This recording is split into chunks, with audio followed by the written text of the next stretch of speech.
nagpapakita po dito na walang gumamit na salamin ang mga duty guards during that time. This is the actual, what happened on July 7, 2023, Your Honor. Na walang gumamit ng salamin. Wala po. And even, kasi po, tatlo pong ano yan, kung matatandaan niyo po. So, ibig sabihin po, tama si Kataroha. Opo. Tama si Kataroha na walang gumamit ng salamin. Wala po. Makikita po dito, wala po talaga. Sinilip lang nila ganyan. Wala po. Wala po nakita. And even during the time, the actual video itself, wala po kami nakitang may salamin na gumagano. Meron ho kita, tuloy ko lang yung tanong ni Senator Padilla kay Michael.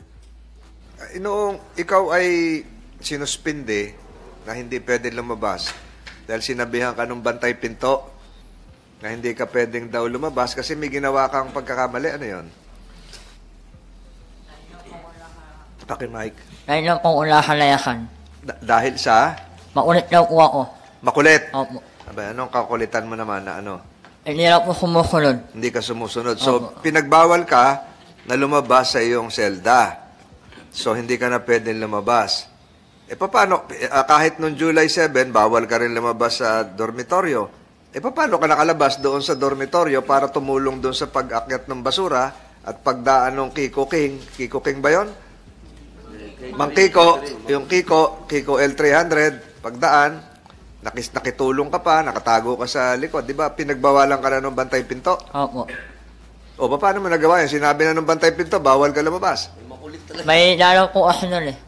Meron po kasi pasok lalaw nun eh. May? Meron po lalaw sa loob nun. May dalaw. Ito yung sinasabi mo na sumabay ka, gano'n. Meron po kasi lalaw nun eh. Kaya po medyo marami pong tao sa Mayala. So, nakalabas ka, ito na yung sinabay mo yung sinasabi mo sa truck. Opo. Ikaw ba totoo ba na yung mga binanggit mo ngayon, inuulit mo ngayon, binanggit mo noon, ikaw ay dumaan sa isang polygraph test ng National Bureau of Investigation? Alam mo yung polygraph, yung may nilalagay-lagay dito habang nagsasalita ka, tinatanong ka kung nagsasabi ka ng totoo. Opo. Kailan yun? So, kung hindi mo matandaan, hindi naman siguro kahapon yon. Hindi po. So, saan ginawa yon? Sa maximum po. So, pumunta ang NBI sa'yo? Opo. O, pagkatapos nung polygraph test, anong sabi sa'yo ng NBI? Wala po. Wala. Hindi na pinakita sa'yo resulta. Hindi na po. NBI is here, the Chief of the Photography and Publication Laboratory Division. Yes, sir. We also have Photography and Publication Laboratory Division, Photographer 2, Dr. Roland Demetria. Tiga Pangasinan ka ba? Yes, sir, Honor. I'm from Binalon and Pangasinan. Ano mo si Assemblyman Demetria noong araw? Assemblyman Demetria is my uncle, sir. Kaibigan ng tatay ko. Ikaw, Mr. Facultad, taga-NBI din. Anong pana kayo, di ba? Yes, Your Honor. Isa lang siguro. Kung sino, magtulungan na lang kayo. Apparently, records will show that Mr. Michael Kataroha underwent a polygraph test. And can you provide this committee, can you reiterate before this committee the findings coming out of that polygraph test? You have the floor. Sir Honor, I will inform the Chief of the Polygraph Division of the outcome of their findings regarding the polygraph examination of Michael Kataroha, Your Honor. You will inform? Yes, sir, and get a copy and submit before this honorable committee. You provided the Board of Inquiry, the National Bureau of Investigation, provided the Board of Inquiry the results of the polygraph test. Are you aware of that? No, Your Honor, I'm with the Photography and Publication Laboratory Division. Kasi lumalabas na mayroong polygraph report 203-40 na to your general knowledge na lang ito. Lumalabas, the results of the polygraph tungkol kay Michael Kataroha, no specific reactions indicative of deception. Ang tanong sa kanya, totoo ba lahat ng salaysay mo sa imbis? Ano po ibig sabihin sa inyong pagkakaalam na no specific reactions indicative of deception? Your Honor, sir, my expertise is on photography, sir. Photography. Pero dito sa lumalabas nito, no specific reactions indicative of deception, parang hindi naman siya, parang nang nagsasabi siya ng totoo. Walang deception eh. Walang deception eh. So, Hindi rin ako polygraph expert, pero siguro dapat naimbitahan dito, Comsec, yung expert witness ng NBI. Diba? So, kung nakalagay dito, no specific reactions indicative of deception, ang lumalabas, malamang-lamang nagsasabi ka, Michael, ng totoo. Opo na naman ang sagot mo. Na sa truck ka at merong walang salamin. Wala po. Walang salamin. Opo. So dito sa maraming sinumpaang salaysay at nasa harapan ko si CO1 Nico Samuco, CO1 Alexander Kidong, CO1 Morente. Doon sa sinumpaan salaysay, wala dito si CO1 Joko Marapaw. Doon gumamit isa lang sa inyo, CO1 Namuco. Gumamit ba ng salamin? Gumamit ba ng salamin? Good morning po, Your Honor. Bali, Your Honor, hindi po kami kasi yung naka-assign dun sa gate. So wala kayong nabalitaan kung gumamit ng salamin? Hindi rin po sa ano na yun. Hindi lang po kami yung naka-assign sa gate po. Hindi naman sa tinatanong ko kung kayo naka-assign. Wala kayong nabalitaan na gumamit ng salamin o hindi gumamit ng salamin? Gumamit po, Your Honor. Gumamit ng salamin sa inyong pagkakaalam. Ikaw naman, si O1 Alexander Gidong. Gumamit ng salamin o hindi gumamit ng salamin? Gumamit, Your Honor. Bakit mo alam na gumamit ng salamin? Protocol po yun sa gate security, Your Honor.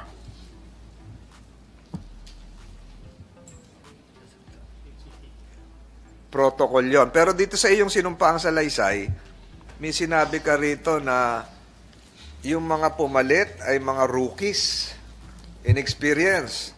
Yes, Your Honor. So yung ba ay nagdulot din ng kalituhang ito? Yung mga, anong sabihin na rookies?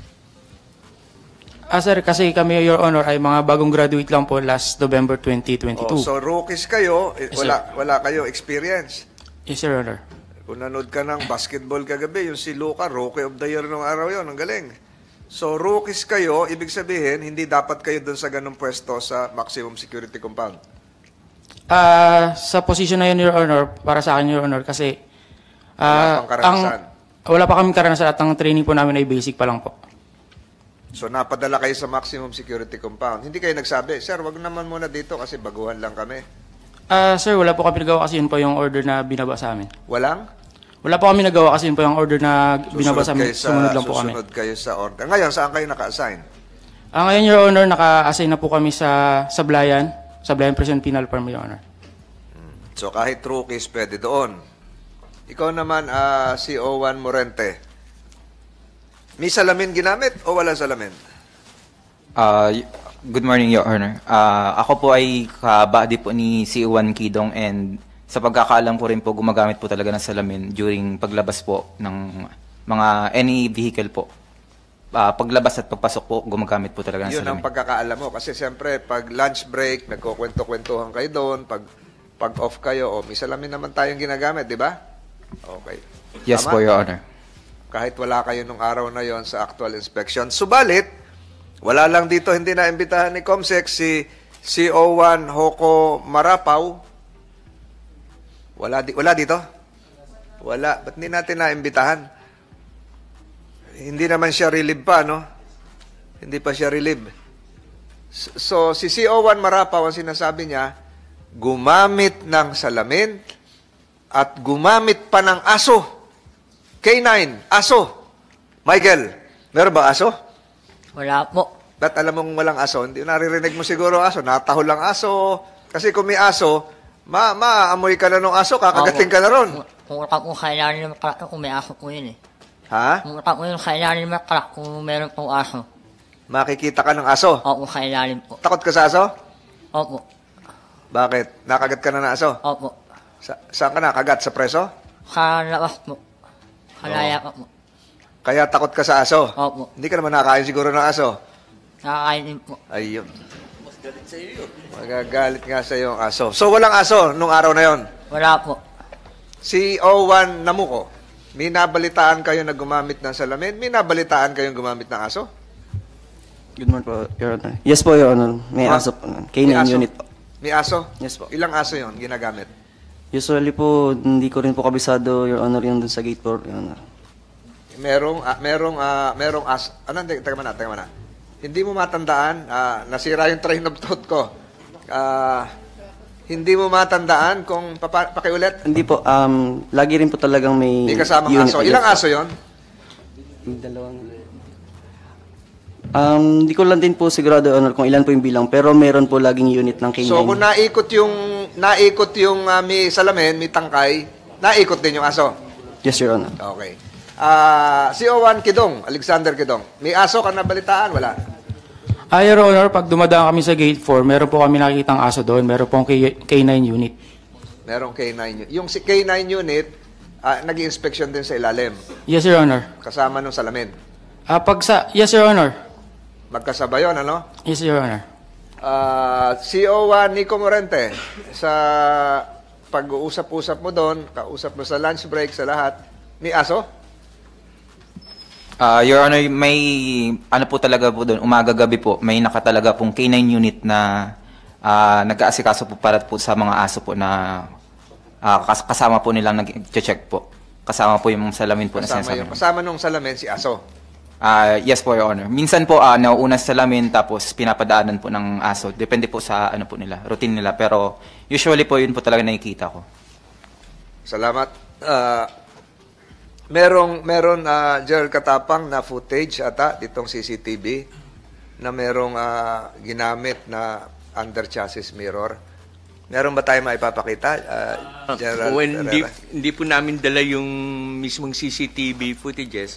Meron dito lang mga larawan lang po ng mga at nagpapakita po dito na walang gumamit na salamin ang mga duty guards during that time. So is that the we have here? This is the actual what happened on July 7, 2023, Your Na Honor. walang gumamit ng salamin. Wala po. And even kasi po tatlo pong ano yan, kung matatandaan niyo po. So ibig sabihin po tama si Kataroha. Opo. Tama si Kataroha na walang gumamit ng salamin. Wala po. Makikita po dito, wala po talaga. Sinilip lang nila ganyan. So how about yung K9, may gumamit din? Hindi na po namin na andito ko yung K9. Can you show the photographs to the National Bureau of Investigation, who happens to be experts here? Can you... Wala lang dito yung footage para maipakita natin. Pero base sa nakikita nyo, kasi ang hindi kayo doon sa polygraph, sa photograph kayo, expert. So, ito kuha talaga doon sa nangyaring yon o reenactment? Mr. Chair, Your Honor, we need the original one. The video. Yes, Your Honor. Pero sa first impression nyo, saan ba larawan yan? We could not make an opinion because it is a printed photograph, Your Honor. We need the original one or so dapat COMSEC bago tayo mag-imbita ng NBI photography expert, pero meron silang basihan to enable them to testify as an expert. Lesson learned yun. Ganon din siguro si Mr. Pakultad. Hindi niya mapapatunayan na yun yung tunay na larawan nung pangyayaring yon. So, mahirapan tayong i-validate yon. So, ganun siguro yung hearing natin na dapat may basihan. So, ang sinasabi mo, General Pereras, sa larawan, wala. Wala po. Wala po, Your Honor. Base doon, yung larawan na yan, screenshot noong video. Wala po. CCTV. CCTV, opo. So, lumalabas kayo, CO1 Namuco, CO1 Gidong, CO1 Morente, and the rest, kayo naman ang hindi nagsasabi ng totoo. Your Honor, for clarification lang po, hindi po kami naka-assign sa gate security. Kami po ay naka-assign Oo sa... nga. Pero sinabi nyo kanina na talagang gumagamit lagi ng concave mirror. Your Honor, pag pumupunta po kami sa gate 4, may nakikita po kaming mirror, tsaka meron pong naka-standby na K9 unit po doon. General Pereras, diyan sa pagkakataong yan, hindi ginamit. Wala po. Wala po nakita. And even during the time, the actual video itself, wala po kami nakitang may salamin na gumagano. Meron hong litrato dyan na may sumisilip sa ilalim? Opo, sinisilip lang po ngayon. PDL o jail guard? Sa guards po, yung mga sa labas na po yan Inside, ang nag-aano po, inner gate, ang nag-aano po doon is the inmate custodial aid. Wala pong guard na ando doon during that time. Tapos po, before that, ayun po yung DMU, yung paglabas ng ayun po, ay doon po yung sinasaksak yung mga basura. Tapos mo, sa senyas, pwede na, papasok ulit yan. Bago lumabas, the inner gate, ayun po, mga custodial aid, iniikutan po ulit nila, sinisilip. Wala po silang gamit na salamin. Then, pag okay na po, lalabas na po yan. Paglabas nila, ayun na po, doon po sila. Na supposed to be, sa loob sila. Maggagwardya. Why? Sinasabi nga namin, bakit doon kayo maggagwardya? Supposed to be, ang inyong obligasyon is dito. Or kaya, isupervise nyo yung mga custodial aid, inmate custodial aid. Hindi po dapat nila pabayaan. Ayun nga po yung mga security protocol na na-violate. I-manual po tayo rito. Meron pong manual na exit and dapat po talagang binubusisi nila masyado eh. Hindi po Meron din po sa CCTV na may sumalta sa truck at ginamit yung bakal. Meron po. Mapapakita po namin to sa Dala natin yung CCTV ngayon? Hindi po eh. Michael, nakailang tigil yung truck bago nakalabas? 3 po. Ha? 3. 3. Opo. Unang tigil, Yung po kamay, takot mula ng overseer po yun. ng Overseer. overseer. Ito na ba yung sinasabi mo, General, na sumalta sa truck, dalawang correction officers para tingnan kung may laman yung basurahan? Tinaktak na ganito yung truck? Opo. May narinig ka? Opo, kailangan po. May narinig kasi, kumalantog, kasi hindi naman kakapalan yung flooring ng truck. Narinig mo, alam mo na yun. Meron po.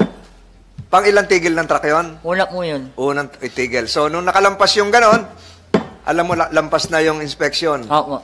Okay. Pangalawang tigil, ano nangyari? Yung po kamay, malaking gate po. Sa malaking gate. Opo. Sa inner. Ano nangyari doon? May humilip po. Sumilip sa ilalim. Opo. Nakita mo? Opo, may umano po sa ilalim. Nakita ka rin? Hindi po. Hindi kayo nagkatinginan? Hindi po. Hindi naman po yung silip na yung mukha lang po siya. Yung muko. Opo. Ilan? Isa lang po. Preso o Bucor? Yung ulit mo yun eh. Bucor. So, doon tayo sa pangatlo. Sa pangatlo, nandun na yung salamin. Ngayon, salamin at aso. Sinasabi ni CO1 Marapaw na wala rito. May K9. Nakita mo yung salamin? Wala po. Wala. Nakita mo yung aso? Wala rin po. Ayun. So, lumalabas dito, pinapatunayan din ni General Pereira sa kanilang CCTV screenshot na walang aso. Walang salamin na ginamit. Walang may sumilip? Meron po. Oh, sabi mo walang sumilip. May humilip nga po. Sa pangatlo. Sa pangatlo, sa huli. Yung una, bakal. Opo. Pangalawa, silip. Nasabi mo, nakita mo yung sumilip. Opo. Siguro hindi ka na humihinga nun. Nakabahan ka na nun. Pangatlo, may sumilip. Hindi na po yun eh. Nakalabas na po Hindi, akala ko 3 hinto ang truck. Atluhin ko nga po yun. So yung huling hinto, may sumilip. Yung pangalawa po may humilip po eh. Hindi, yung huli nga, yung pangatlo. 3 hinto, sabi mo. Opo. O yung pangatlo, may sumilip. Wala po. General, wala raw sumilip. Yung pangalawa po may humilip po yun eh. O yung pangalawa, meron. Nakita mo. Yung pangatlo, yung bago lumabas na yung truck sa huling gate, may sumilip, wala. Parang narinig ko na po kasi sa driver. Okay na po may yung lisensya ko. Umawanti na po yung car. Dapat dito, Comsec, naimbita mo rin yung driver. Kasi yung driver nagsasabi na meron daw sumilip. Merong sumilip at meron ding ginamit na salamin. Sangayon doon sa driver. So, walang sumilip doon sa pangatlo. O, sana naalala mo lang, huwag kang ma-pressure. Hindi nga po yung huli labas na po, may humilip po eh. Yung huli labas. Binago mo na, meron na ulit. Hindi, meron po talaga humilip yung huli labas po. Ilang beses ka sinilip ng Bucor sa ilalim? Isa lang po. Isa lang. Eh, di ba 3 hinto nga? Opo. O, unang hinto, yung Bakal. Opo. Pangalawang hinto, may sumili. Pangatlo, so natatandaan mo? Kasi may sinasabi si General na may nakasilip. Oh, isipin mo maigi, hindi naman nakatingin sa'yo na masama si General eh. Hindi mo na matandaan? Hindi po eh. Medyo nalilito na siya at paiba-iba na yung sitwasyon. Pero the committee notes that during a polygraph test, Mr. Cataroha passed the said polygraph test.